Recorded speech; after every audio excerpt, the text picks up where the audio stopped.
Майрамкан Абылкасымова естелик сүйлөйт поэмасынан үзүндү.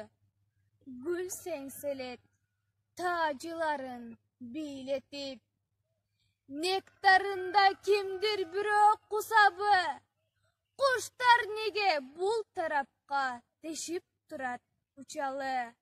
Кыздар бактар бой тирешет, сууга тигип көлөкө, чопуларын шылдыратып, жел жорголоп жөнөсө.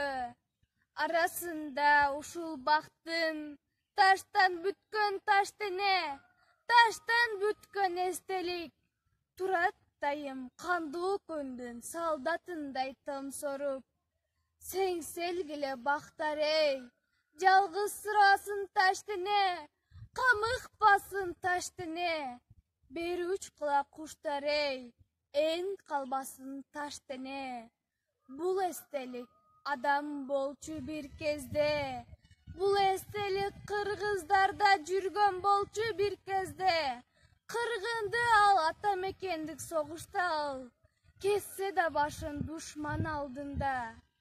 Ыйлабаган эч качан, ач калганда жан кечпеген эч качан.